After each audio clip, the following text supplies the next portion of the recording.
এখনো তালে দিলাম।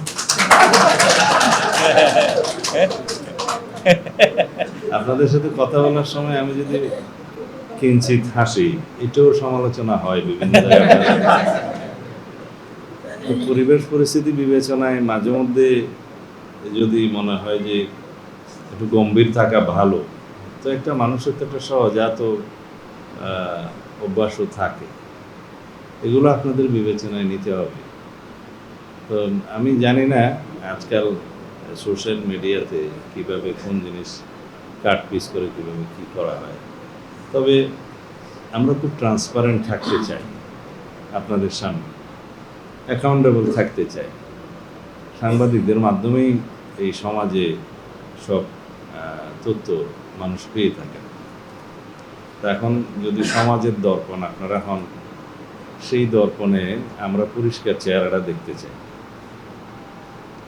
আশা করি আমি যেভাবেই হোক এটা একটু কৌশলী ভাষায় বললাম, আপনারা একটু আন্তরিক হবেন সেই বিষয়গুলোতে।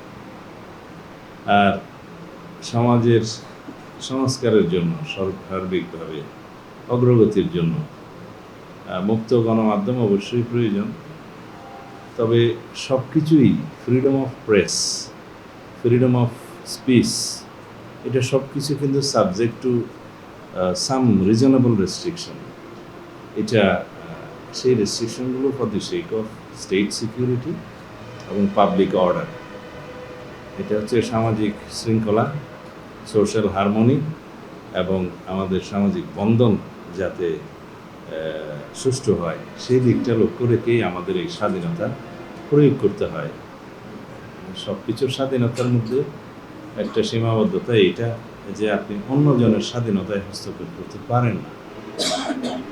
এই বিষয়গুলো আমাদের খেয়াল রেখেই আমাদের freedom of speech, freedom of press, এই স্বাধীনতাটা ব্যবহার করতে হবে। তা আমরা যদি বর্তমান সময়ে লক্ষ্য করি, বিশেষ করে সামাজিক মাধ্যমে লাগামহীনভাবে সেই স্বাধীনতার ব্যবহার হচ্ছে। খুবই দুঃখজনক হলো যে পারিবারিক এবং সামাজিক মূল্যবোধ, আমাদের যেটা প্রচলিত লালিত হাজার বছরের সংস্কৃতি, সেগুলো সব কিছু আজকে অনেকটা কেমন জানি হুমকির মুখে পড়ছে, শুধুমাত্র কিছু কিছু ন্যারেটিভ বা বয়ান্তরের মধ্য দিয়ে। এই বিষয়টা যেন আমরা খেয়াল রাখি, কারণ আমাদের ভবিষ্যৎ প্রজন্মের জন্য আমাদেরকে একটা কালচার, একটা কন্টিনিউটি রেখে যেতে হবে। এটাকে আমরা বিনষ্ট হতে দিতে পারি না। কিছু সংখ্যক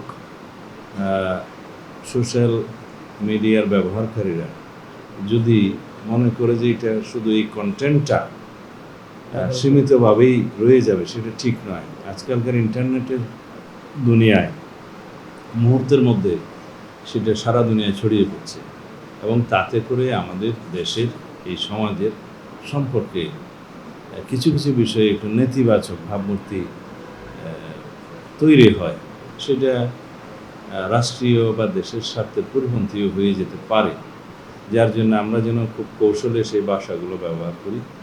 আপনাদের মাধ্যমে অনুরোধ জানাই, যারা খুব সামাজিক মাধ্যমের অসামাজিক ব্যবহার করা শুরু করেছেন, তাদের প্রতি যেন আপনাদের কিছু পরামর্শমূলক বক্তব্য থাকে, তাতে সবারই মঙ্গল, আমাদের মঙ্গল। আমার মনে হয় আমি সবই আপনাদের বিষয়গুলো অ্যাড্রেস করতে পেরেছি। এবার আমি যাই। একটা হচ্ছে ইনফরমেশন মিনিস্টার সাহেবের সাথে আমরা বসবো, আপনারা এই গণপূর্ত মন্ত্রীর সাথে দেখা করবেন, আর ওনাকেও আমি অনুরোধ করব। আশা করি আপনাদের এখানকার ভবনের সুযোগ সুবিধা বা প্রবেশের সুযোগ সুবিধা আর সচিবালয়ে যাতে আপনারা সুশৃঙ্খলভাবে কাজ করতে পারেন, সেগুলো সব সমাধান হবে। এটা কোনো বড় বিষয়।